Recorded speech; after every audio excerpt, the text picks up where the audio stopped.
All right. Allison, thank you for being with us today. Thanks for having me. Yeah, so tell us a little bit about your background. I'm a local. I grew up in Ames, graduated from Ames High, Iowa State. Before I moved away, like many people do, I had stints in Los Angeles, Washington State, Vermont, Germany, and England before moving back here to take the Research Park job about 12 years ago. Prior to that, my professional experience was in advertising agencies and startups. So that's where sort of the entrepreneurship bug bit me. One of those startups being one of the old VRAC rollout companies, Mecdyne, that's still operating over by Marshalltown. Yeah. So when I came back to take this job, growing the research park and concentrating all my effort in one area was pretty compelling. Fast forward to present, it's changed a lot in that time. Even in 12 years, the research park has changed a tremendous amount. It has. I think when I started, there were 600 people out here, and we have over 2,000 now, maybe 40 companies. But more so than that, I mean, instead of talking about volume, I think assets and resources for entrepreneurs and for folks, it's just a radical shift.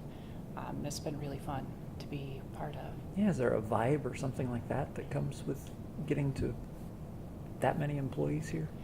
Definitely. I think one way that's easy to talk about it is in the sense of acquisitions. So years ago when I started, when one of our companies would get acquired, they would leave. Or even when someone would recruit a really big time hire and they would come and really like the opportunity, but we couldn't land them. And that's because if that went wrong or something happened, then what were they going to do? Or what would a trailing spouse do? So it really took building a base up here to a point where we had some critical mass that people stay. And then that critical mass begets more success and people want to be around that. So then really it became a function of creating a sense of community out here where people are going to run into one another. So if you're in a big city, that happens organically, maybe in the back of an Uber or something, but that's not going to happen in Ames, Iowa. So we've created a whole series of ways, reasons, things for people to go to sort of run into one another and to help one another succeed. Yeah, and just little ways from where we sit here in the core facility at the Research Park is a daycare, Yes. medical clinic, and a fitness center. Yeah, and also chiropractic in there and full service pharmacy. They have a drop-in daycare over there, and then world-class restaurant over in the older part of the research park as well. So we really followed Workiva's lead. When they came, they built a lot of that into their facility because they wanted to recruit the next great employee and felt like they needed to have that close. And from a sheer economic standpoint, it was a smart thing to do, right? If you look at 400, 500, 600, 700 people driving, going to get lunch, and it takes an hour and 15 minutes to make that pilgrimage every day, and you do the math on that, it's a pretty simple investment to put that in your facility. But we also shifted from selling research infrastructure as our lead product, equipment on campus as our lead product, to really just selling talent first, because there's so many companies that are just really looking for people. And the next generation of talent demands something different than our old customer demanded, and so we're trying to create that. And we're still a work in progress, but I think we're headed in the right direction. But 35,000 plus students at Iowa State University is part of the draw. Yeah, exactly. You can read all the statistics about Ames being the lowest unemployment rate, I think, in the United States by some measures. But none of the companies that are here are enjoying that problem as far as that section of the workforce is concerned. You can set yourself up here and really catch from a great pool of talent that's graduating every semester. So it's turned out to be a really great model for us. And most of those companies, once they come in on talent, it takes them very little time to realize that there's so much more than that offered here. So we work really hard to connect them in with people at the university to help them succeed, programs, resources, get them in front of more students, and then hopefully hook them into the research infrastructure eventually. So you mentioned Workiva. So a company started by some folks who started another company here back in the 1990s, as I recall. Came back to do it again, got local investment, but eventually went on to do an IPO. And there are one other company, at least in the research park now, that's also a publicly traded company. So how big is it to have while having a lot of small companies, and all companies, of course, start very small, but how important is it to have a Workiva as part of the Research Park, a company that's went from startup to now being a publicly traded company with a national and perhaps even international footprint? It's imperative. I remember looking at data when I first started here, and that's back when Engineering and Animation was about to be acquired, if I'm remembering correctly. That was their first company. And we had ProLiant, was another great success story of the Research Park. And from what I could tell in the now or 30-year history of this place, if you get one of those companies, you're likely to get 3 to 5 companies that come as a result. So just that alone is enough to spawn a great deal of success. But Workiva came at a time where that had already happened a couple of times here. So we were gaining some momentum, and then they set down roots and really became a model by which everybody else could look and say, hey, look what's possible in Ames, Iowa. They pushed the envelope in terms of what we were able to do for space. By the time we opened the first phase of their building, they were in every multi-tenant building at the Research Park. They moved those folks into the first phase. We immediately started the second phase, and again, by the time we got that done, they were in every single multi-tenant building of the Research Park. And that's just one piece of it. I think another big piece of it is corporate culture. So you see those employees all throughout our community. They are my first call if I need volunteers for something. They push sustainability. There's just so many great things happening within the 4 walls of that company that have absolutely nothing to do with their product, and it catches fire as far as the whole place is concerned. I remember when I first started at Iowa State University, probably about 10 years ago, Dr. Hank Harris, founder of Harris Vaccines, but also animal science professor, did a presentation for other faculty about sort of his life as an entrepreneur, aside from being a faculty member. And I remember he had a picture of his management team, which was quite young compared to him. And one was his son, Joel Harris, another was Adam Cuppus, and I can't remember the other ones, but he said, you do this to create a product that is great and build a company for sure, but you do it because later these people who are part of Harris Vaccines will do their own good things.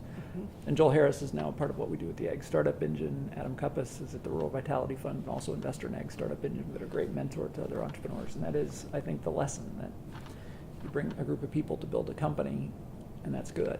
Absolutely. But at some point, they'll probably build other businesses as well. Absolutely. I think when the founders of Workiva came back here, they came here because there was still a pocket of these amazingly talented developers running around here. And they sort of rolled themselves up and grew that company. And now they're evolving to a point where some of those employees are spinning off. And the first people over here wanting to make sure that those people are taken care of and that they don't leave are the executives that are running Workiva, and you just don't find that elsewhere. People that care that the next generation has the resources, make sure that they're here for them to find success, maybe the things that they didn't find initially when they built the business. And those great stories, we didn't used to have those. Now we have them all the time. There's lots of Hank Harris stories that are happening here, and that's really fun and gratifying to be a part of. That's great. So what about your role in the Research Park in this entrepreneurial ecosystem here? I tell people the easiest way to understand what I do is that I'm a connector of people and an integrator. I think officially my title is Director of Marketing and Business Engagement or Development, something like that. Oh, I think you need to come up with a new funner title. Right. I actually bridge 3 organizations, so the economic development effort for the university, the Startup Factory, and the Research Park, so base marketing for all of them.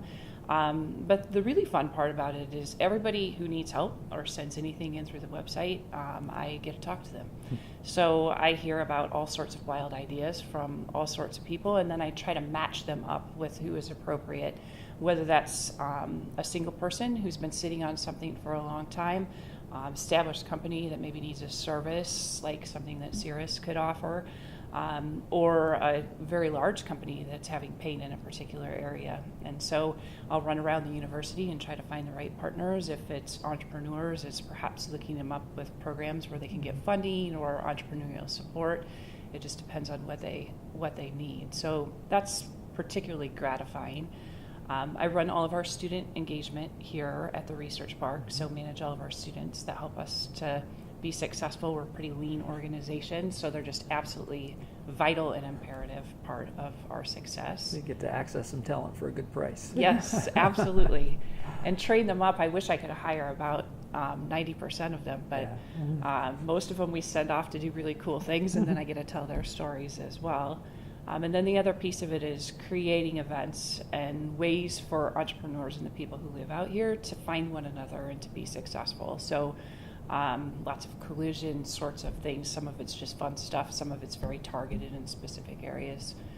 Just kind of depends. Like to do more and more of that with partners because it makes it easier. I think we should at the Ag Entrepreneurship Initiative too. When I first, even before I'd started at Iowa State, I spent some time in the Bay Area of California talking to some old friends and so forth. And I was visiting with a professor at Stanford who's associated with one of their entrepreneurship programs. And I was just asking about the role that Stanford plays in this crazy ecosystem of Silicon Valley. And he thought about it for a moment. And he said, well, I think what we do at Stanford is we put on conferences and events where people over coffee or beers break their non-disclosure agreements and create the next great ideas. You know? And I thought, I could maybe do that too. That doesn't sound hard, yes. But that it can be that simple sometimes. It is, and it's an imperative part of our success. This building that we're in has really helped with that a lot. It's meant to be sort of the epicenter of the research park, and it's busy every day. And so that's facilitated a lot of that happening sort of organically, which has been really nice.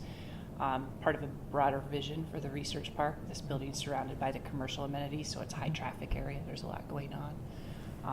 But a building that the state legislature supported developing. Exactly. It was a vision that President Leaf pitched to the legislature, and it's a pretty wild idea at the time. I want to put all of the economic development people in one building when they were spread all over campus previously.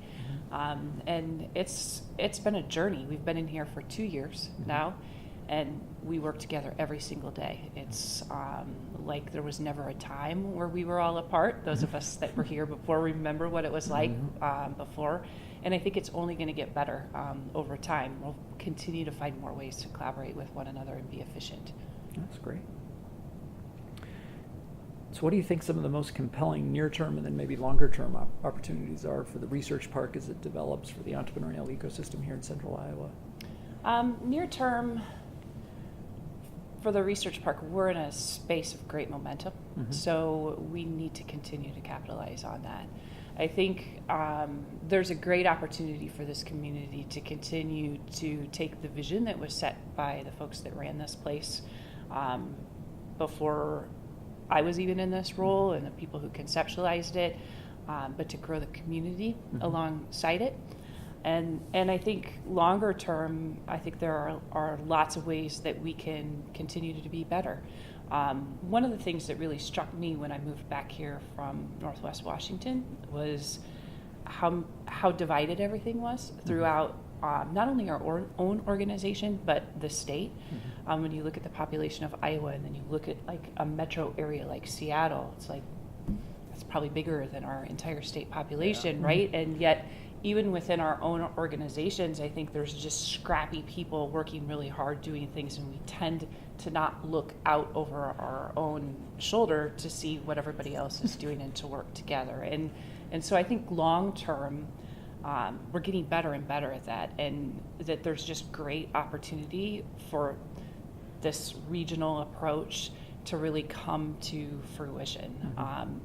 It's happening more and more between the corridor entities that are working on behalf of entrepreneurs now, I think, but I think we'll continue to do more and be better, and then that will raise our visibility nationally because there's just that many people needed to have the sort of success that I think a lot of us want to have here. So is it a matter of just looking up? Because I agree. I mean, we have this shared sense of Iowa identity, yet sometimes even between Ames and Des Moines, it doesn't seem like we're working together as effectively as what we can. Or I remember once when I went to Cedar Rapids to see a friend of mine who's a great entrepreneur and community builder there, and he thanked me a lot for making the long trip to Cedar Rapids. And I said, you know, it took me 1 hour and 40 minutes to get from my door to your door. And I said, sometimes when I'm in the Bay Area, because we're both technology people, it takes me that long to get from Palo Alto to San Francisco, and it was a whole lot more pleasant drive. So anyway, happy to be here, but we can work on things between Ames and Cedar Rapids or whatever. Yeah, isn't that crazy? I think there's some part of that where when I moved back here and I'd done that LA commute, I was never going to do that again. And so 10 minutes is my max, right? Like if I have to drive further than 10 minutes, then I might as well be in Denver, or I might as well be wherever, right? And that sort of infiltrates into our day-to-day lives and sections us off from one another. I mean, I don't think that if you sat down and talked with all of the people that we could identify between the two of us as involved in the ecosystem on a statewide level, every single person would have in common, I believe, just this idea that we all feel the same way. It's more we just put our heads down and we work really hard, and we forget that there are all these other people that perhaps a rising tide could float all boats. Yeah. And maybe some other people would be really interested in helping and learning about what you're working on. And we would attract more people because of that collective voice. But yeah. What other challenges or obstacles do you think there are, other than maybe working together more effectively for building the ecosystem here? People always talk about cash. I like to think about things from an abundance sort of scarcity mindset. And so when you look at the companies that are around here, Ames, if you take away the students, has a population of like 35,000 people. And the companies that have gotten funded here, a lot of them by local people, it's pretty astounding. And so, yes, we can always use more valley of death, proof of concept sort of funding. But I think we need to attract more women into entrepreneurship, period, across the board. And I think be willing as a machine, as a venture capital machine, as a system. They're pretty male-centric. And what I mean by that is most of the people who found success have been males. And I think that's indicative of what happens in large businesses as well. But I also think that women are going to tend to build things in a little bit of a different way, and that eventually the system will catch up to be supportive of those folks. And what I mean by that, I can give one specific example. I have a girlfriend who quit her job and became a Rodan and Fields, I don't know what they call it, consultant. It's a multi-level marketing company, and she has built an absolute empire with that. Well, there's all of these misconceptions about what multi-level marketing companies mean.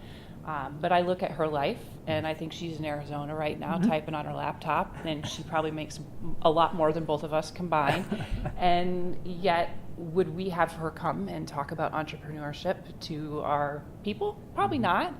And why is that? I think it's just because it's not traditional. It's not a traditional business as our machine sees it.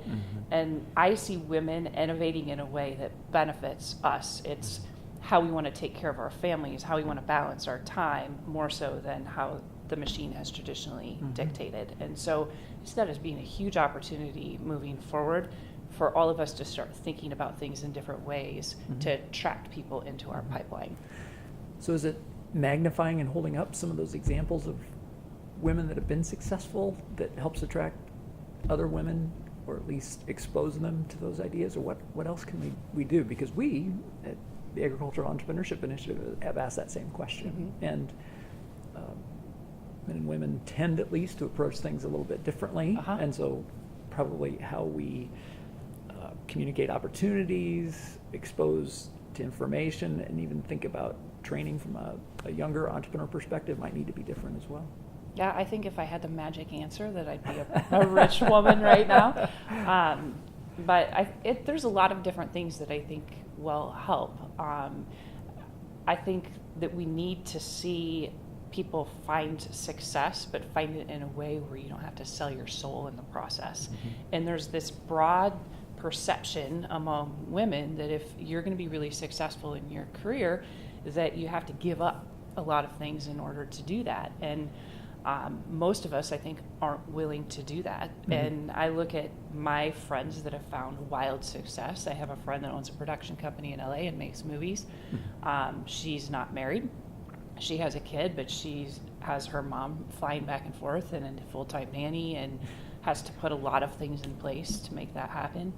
I have another girlfriend who's a senior level vice president within the Time organization, and not married, same thing. So if I look at the women that I've been around, I was on a track where I would have been in that space, but I was a single mom and made a very conscious decision that I didn't want to work 80 hours a week, and I wanted to be in a place where I could make a difference, but not for 80 hours a week. I wanted to be a mom on top of it. So that's largely what led me back here. So I think the culture around entrepreneurship and startups has to change a little bit before more women will think it's okay to take a dive into that, because I think now the narrative is it's not worth it. I would rather keep my cushy job or keep myself at this space, even though I might be fully capable of doing that. And even for couples that approach it, whether it's the man or the woman who are the entrepreneurs, it's always such a significant commitment, but it needs to be a team effort, because you can start a business anytime, but you can't start a family. Anyway, there's some flexibility, but and I think helping young people understand that there are seasons to life and that you make certain choices at certain points, and there are compromises to be made, but you still can do really well, especially if you approach it together and understand what some of the trade-offs are. Absolutely. And I think hopefully we'll get to a point where we have some healthcare options where it's a lot easier for entrepreneurs. I think that's a huge thing that stands in the way for folks, maybe not when they're really young, because you don't tend to think about things about the next catastrophic event that could happen, right? Yep. But when you get a little bit older and you start having kids and you're like, holy smokes, insurance would be a nice thing to have. Almost necessary. Yeah, exactly. Probably so is necessary. If you make a hard choice that one person is really going to put all of themselves into the business and there aren't great options for that, then I think if we want to build companies, we need to build infrastructure to support those companies, and that will be a huge step in the right direction. A conversation this morning, as a matter of fact, about how the Ag Startup Engine can help our portfolio companies purchase healthcare and benefits and stuff like that on a pooled basis. So, and healthcare. Preaching to the choir, right? Yeah, it's a significant issue. Well, Alison, you get opportunity, as you've said, to talk to all kinds of people, meet people. You've seen entrepreneurs and people build companies. What are one of my hypotheses in life is that really high impact people have certain skills and behaviors that they tend to exercise, and of course each of us is better at some things and not at others. But are there any common behaviors, skills, kind of tools that are used by high impact people that you've interacted with? I think the first word that comes to mind is relentless. And I want to tell a story because I think it illustrates the personality really well. When Steve Carter was president here of the Research Park, before we had everything organized like it is now, most of the folks that needed help from the entrepreneurial side ended up in our office. And so we met with just this broad swath of people. And I was young. I came out of a startup company, and I'm trying to sell this place. And so I'd sit in these meetings, and he'd send these people away. Go meet with this person, then come back and talk to me. Go meet with this person, and then come back and talk to me. And I got so frustrated because I was like, this person wants to sign a lease with us? What's going on? No, they're not ready. They're not ready. So once I got to a point where I understood that part of the business, it also became really clear to me that part of that was an exercise in sort of testing out the chops of that person to see, do they have what it takes? And the person who's willing to jump over a hurdle and then jump over another hurdle and then jump over another hurdle, that's what an entrepreneur does. Nothing that they're going to come up against is probably a problem that someone somewhere hasn't dealt with, but lots of times they're going to have to solve things in a different way because they maybe only have two people, or it's maybe just them. And I think that illustrates perfectly what it takes to be successful.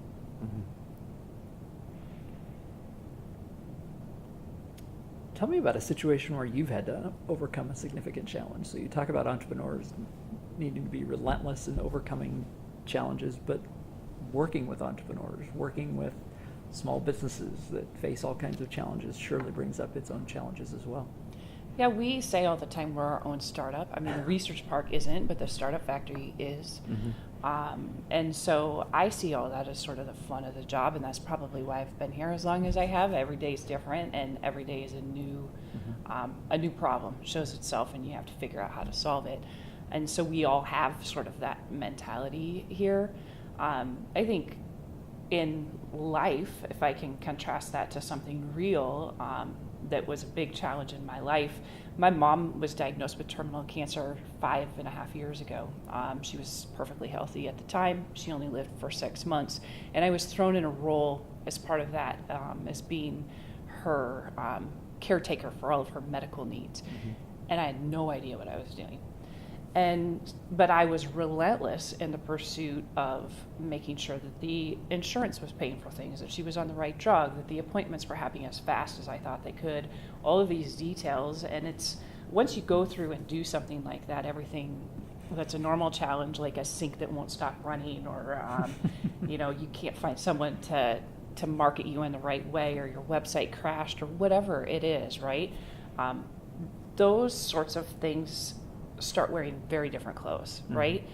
You just put them in a completely different box, and everything, your lens for looking at everything just radically shifts. And I think lots of entrepreneurs, like, I don't want to compare necessarily someone dying to what an entrepreneur goes through, but once you have gone through the process of getting rejected by 100 VCs or whatever the number is, right? Everybody has these stories.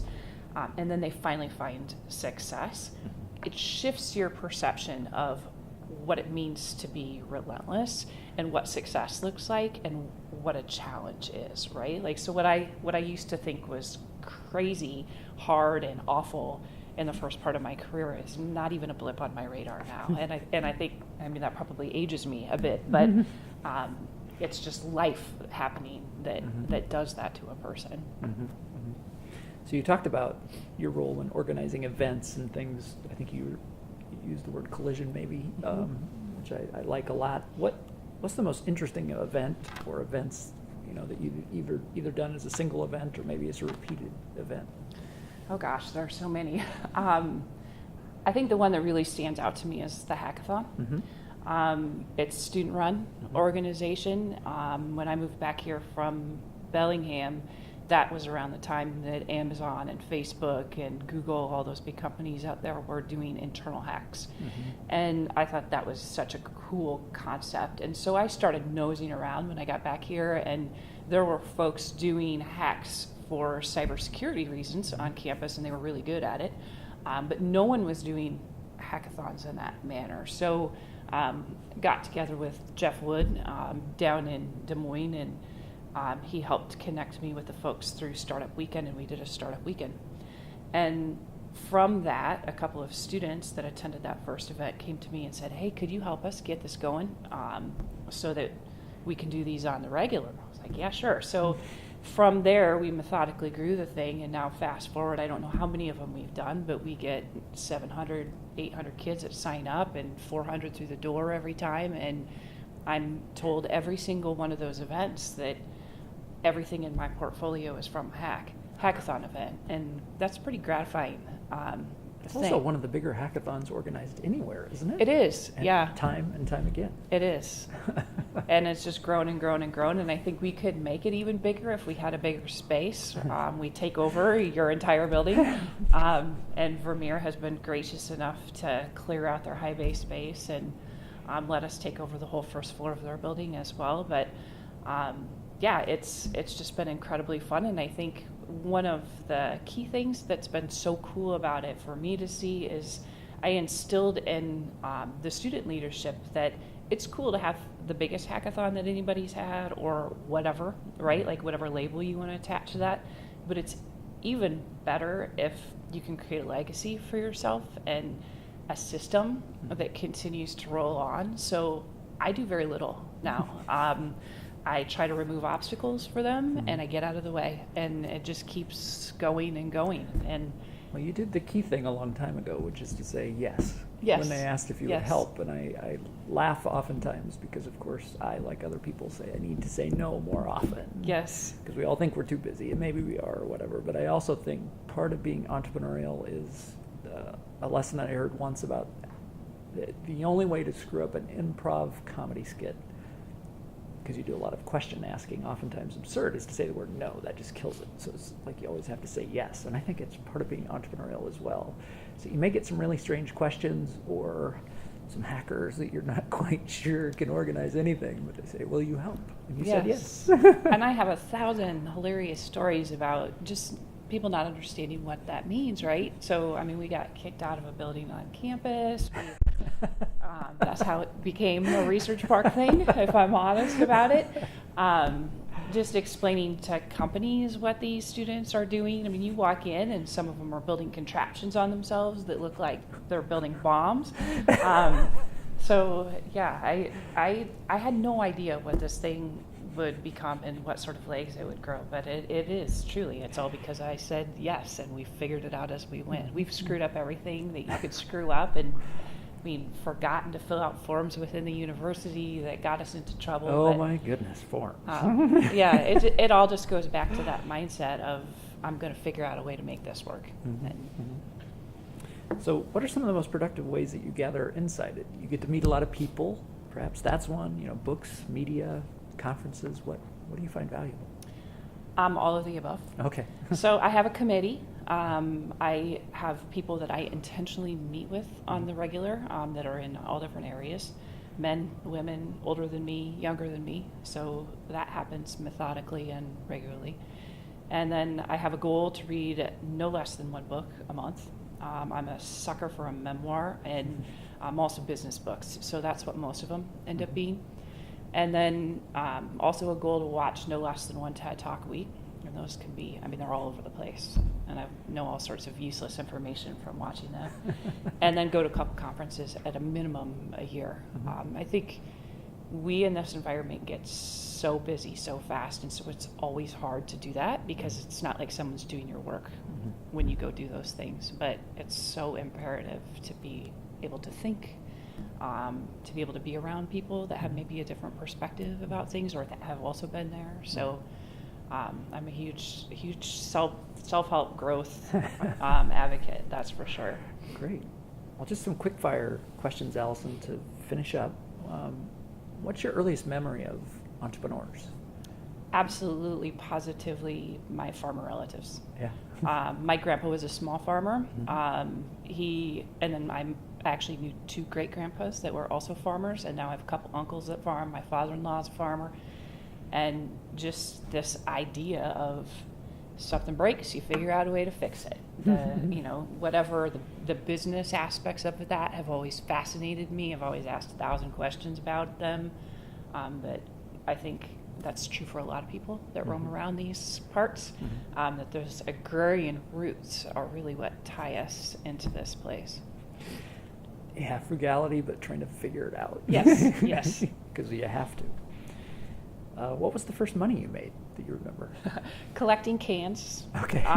My dad, when we were kids, was into softball and would travel around all these tournaments, and he played both fast pitch and slow pitch softball. And so my brother and sister and I would collect cans. And I remember my parents having to take 2 or 3 trips home because we collected so many cans, and then I would shove the money under my mattress. So it's a really good lesson, though, because I think it just taught me that if I wanted something, I could make enough money to buy it. That's quite a concept when you're 5, right?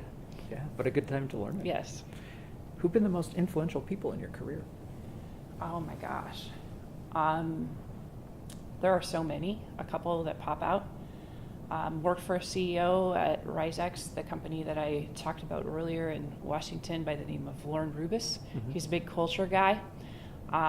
Also just a pretty exceptional leader. His broadly, his concept within our company was that he wanted all of his employees to be abundance people, not scarcity people, and that has just absolutely infiltrated every aspect of my life. Keith Barnes is another one. He was one of the people, original CEO of ProLiant. Yeah. I met Keith. Great guy. He was just an amazing man, and he was the chair of my board committee when I started here, and we struck up a friendship. There was never a time that I knew Keith Barnes that he wasn't terminal. and you never would have known it. And he was just so open about all of my wild ideas and all of my crazy questions, and I spent hours and hours and hours picking that man's brain. And he was also the guy that the Research Park administration would call when we got into the weeds about something. And his personality just exuded that. So he'd be another big one. And then I think the third category is maybe a little non-traditional, and I say my students. That has been a completely unexpected and just absolutely beautiful, amazing piece of my job, is helping to develop these students. We have a high school program that we started out here that works with high school juniors and seniors, puts them on projects to have them look at different career paths. And that's been incredibly gratifying. And then just the students that I get to work with every day that are in college programs here to help them start thinking about what's next and how do you develop your portfolio of work so that you can get to the next thing and the next thing. And I learn something from them every single day. I mean, what I try to bring to them just pales in comparison to what they bring to me. Yeah, the first thing with my class that I think is trying to communicate to them that I know I will learn things from you, but I also want to tell them that early so that they feel the invitation, so that Yes. it becomes a true two-way kind of a relationship. Yeah. What's your favorite meal or food experience? So we come from agriculture, and so I can't resist asking about our final end product. I'm so totally biased, but I call it the Ames Restaurant Mafia. So Dublin Bay Wallabies, I worked for them in college. And then Rick Carmer's brother, Bob, is the mastermind behind Aunt Maud's Cafe of, multiple people. And then Provisions Lot F. And they hired me when the cafe was dirt to, as they said, we want you to get us in the paper. And they took me up there, and that was just this big field of nothing, a cornfield, I think, with some flags in it. And Somerset was not Somerset. And so do you think you can get us in the paper? And I was like, this might be easier if a car drove by. Well, this is where it's going to go. What do you think? So that ended up being a kind of a couple of year deal, and I got to see from dirt up building a restaurant and built a catering operation and trained all their front of the house staff. And I was busy from 7 o'clock in the morning till 10 o'clock yeah, at night. and what do 3 meals do to impact? We had a farm when we opened that place, so trying to figure out, what happens when the farmer shows up with all this stuff that comes out of the field. Like, are you going to have lettuce and everything for the next 5 days? What's that going to look like? And so when I started here, I started working on those guys immediately. I need my coffee out here, and it's all sort of. It's just amazing to see what has happened up in Somerset. They put a stake in the ground, and then the community followed, and the same thing has happened here. And to a certain extent, it's happened downtown Ames with Aunt Maud's and with Wallabies up in the corner up there. So you can create community around good food, and they are all big about it being real food. It doesn't come out of a bag, and I certainly appreciate that. So I still tease Rick because when Patty and I moved here in 1989, we came on financial fumes starting in graduate school, and so we figured we had $15 of disposable income per week. And so our routine for that first summer that we lived here was that we could go to Wallabies and we could afford 2 cheeseburgers and I think 3 beers and leave like $1.12 in tip. Oh, we were a little skinny on that. But we could have a Friday night out and split 3 beers and make it last a long time. But anyway, prices have come up since then. So we took the cheapest thing on his menu, but we still appreciated it. Was that back when, Wallabies, when they opened, all they had was burgers and fries. Did you know that? Maybe it was. He had that time. He had a duck something on the menu, and when I say that now, it makes him cringe. But anyway, they were still experimenting a bit with the food. Oh, how funny. I mean, those restaurant guys are tried and true entrepreneurs. What a hard business. Hard business, tons of failure. Mm-hmm. The ones that get it and do it well, we're lucky. We've got quite a few of them here in town. So. Yeah. Well, thank you for taking time to visit with us, and thank you for what you do, Alison. Absolutely. Appreciate it. Thanks for the opportunity. It's been fun. Great.